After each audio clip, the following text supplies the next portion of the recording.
Hi, this is Wayne Odegaard. Let's talk chemistry.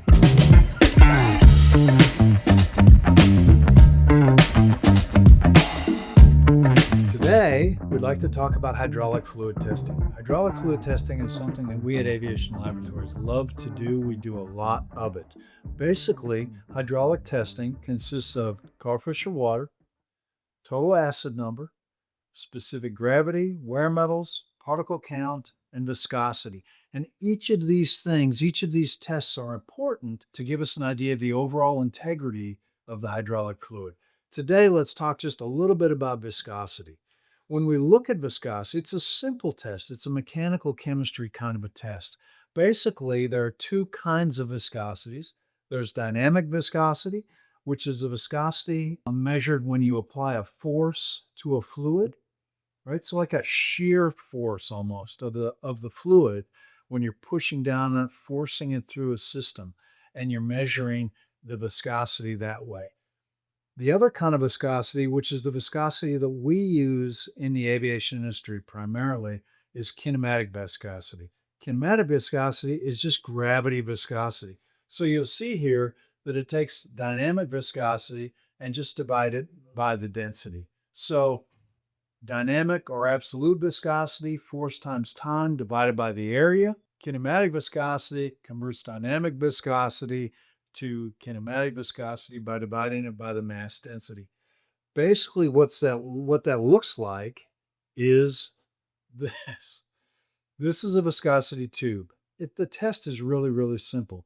We fill the viscosity tube with a fluid. We fill this bulb up, and we let it run down here. Now there's a very small capillary tube in here, and it goes down into this ball. And if you can see, the tube has marks here, and marks here. And basically all we're doing is we're filling this up. We're putting it in a water bath because these are very, very temperature dependent. And once we get to the temperature that we're after, we take the stoppers off the top of these. We let the fluid run down through this tube. We start the timer when it hits the first mark. We let the tube fill, and we stop the timer when it hits the next mark. Kinematic viscosity. We're measuring the amount of viscosity based on gravitational flow through this tube.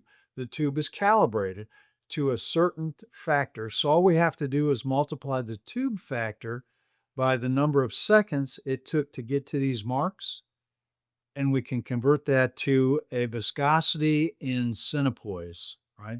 So viscosity, basically, we're measuring the amount of resistance to flow. Viscosity is important for hydraulic fluid because if it's too viscous, the power required to move that through the system becomes too much. The systems become inefficient, right? If it's not viscous enough, if it's too thin, then it'll find every kind of nook and cranny it can get into, and it'll leak through the system. It won't protect the system the way it should, and it'll become a problem. So there's a range within which the hydraulic system manufacturers want hydraulic fluid to be in terms of viscosity. So we measure that. We make sure it's within that range. If it's out of that range, it's difficult to fix it. You really just need to replace the hydraulic fluid. But as long as it's within that viscosity range, you should be good to go. Now, it may fail one of these other tests, and we'll talk about those in some of these other videos.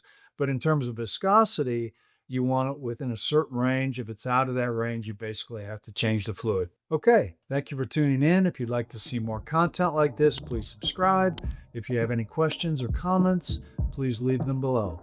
Thank you for watching.